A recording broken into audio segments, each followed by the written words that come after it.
जूनागढ़ के भवनाथ पुलिस थाने निकट वाघेश्वरी मंदिर है, जहां पर कल एक हत्या की वारदात सामने आई। हत्या की इस वारदात के सामने आने के बाद जूनागढ़ पुलिस की ओर से इस मामले में कार्रवाई की शुरुआत कर दी गई। तब आज पत्रकार परिषद के जरिए जूनागढ़ के डीवाईएसपी हितेश भाई धांधलिया की ओर से हत्या की इस वारदात के बारे में विस्तृत में जानकारी दी। तब आइए सुनते हैं जूनागढ़ के डीवाईएसपी हितेश भाई धांधलिया इस मामले में क्या कह रहे हैं।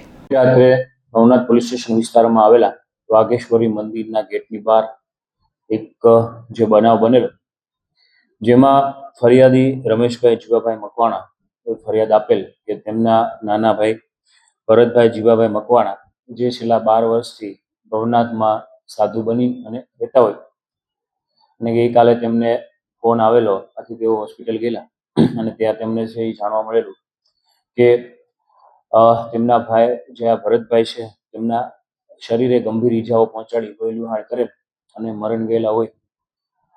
સમગ્ર બનાવની હકીકત મુજબ વાઘેશ્વરી મંદિરમાં નોકરી કરતા જમીનભાઈ વોરા ગઈકાલે રાત્રિના સમયે જ્યારે બહાર નીકળ્યા ત્યારે મંદિરના ગેટની બહાર તેમણે જોયેલું કે 3 લોકો છે એક વ્યક્તિને છે માર મારી રહેલા છે લાકડી અને દોરી વડે।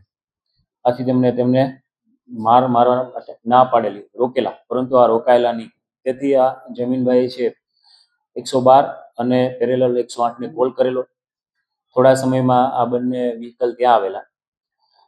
108 મારફતે આ જે ભરતભાઈ મકવાણા છે તેમને સિવિલ હોસ્પિટલ લઈ ગયેલા, પરંતુ તે પહેલા જ હોસ્પિટલ પહોંચે તે પહેલા જ આ છે ભરતભાઈ મરણ ગયેલા।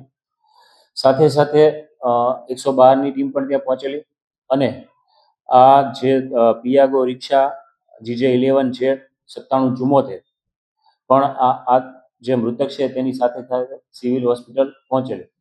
એની આ ત્રણે અશોક દેવશિવભાઈ બગડા, અશોક પુંજાભાઈ પરમાર, અતુલ રણમણભાઈ મેર, આ ત્રણેય શખ્સોએ ગઈ મોડી રાત્રે મૃતક ભરતભાઈ મકવાણાને શરીરે લાકડીઓ વડે આડેધડ માર મારી અને ગંભીર ઈજાઓ પહોંચાડેલ, લોહી લુહાણ થતા છે એ ઘટના સ્થળે જ મરણ ગયેલા છે।